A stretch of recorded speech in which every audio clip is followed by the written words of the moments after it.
All right, Reaves here with Statsman Bruno, getting an exclusive interview. How's it going, man? I'm doing great. How are you? Looking Thank you so much. He even let me borrow his hat. The rest is all me. All Reaves all the time.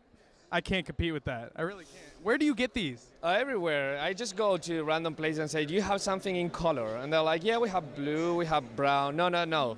Give me something yellow.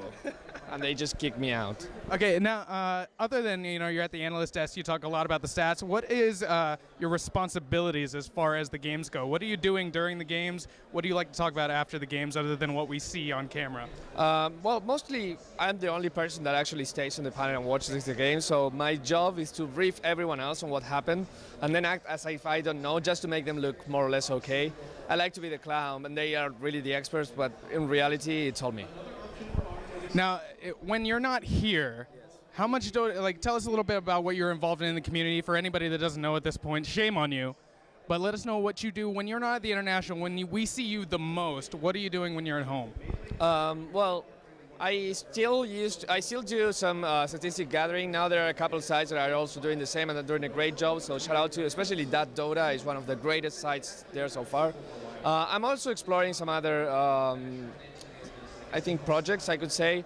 There is this problem with people being unhappy with matchmaking. That doesn't mean there is a problem with matchmaking in itself, but people are trying to just make it more meaningful, more significant, and make it an experience where they can actually make friends while playing and not just something that you play with someone, then you leave and you don't see them anymore. So I'm working something based on IXDL. I've been talking to IX Mike, so we're trying to build something kind of like a community out of it, and not only for that, but also to create a tournament system that can also work for Dota 2 and other games in the future. All right, and one final question.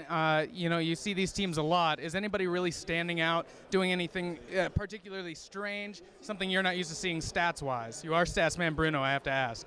Well, Slardar brought, Orange brought Slardar a few games ago, and I think that's amazing because I still think that's a very weak hero, and you have to build so much around him for it to work.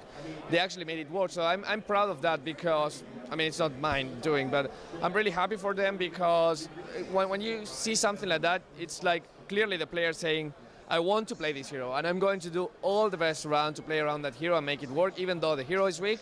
And doing that in the biggest stage at the International, when the getting out is on the line, everything is on the line, I have to take my hat off, and I'm rooting for Orange now. You got to give it up to the teams that do the kind of odd lineups and then somehow manage to make them work. Well, that's all the time I'll take. Thank you so much. Anything left to say? Anybody shout-outs? Anything? Shout out to everyone watching the International. I mean, it's been 4 long days. There's a 5-day at the end. It's going to be amazing.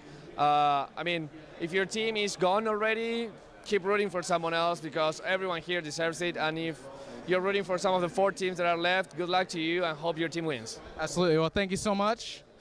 All right, guys, take it easy.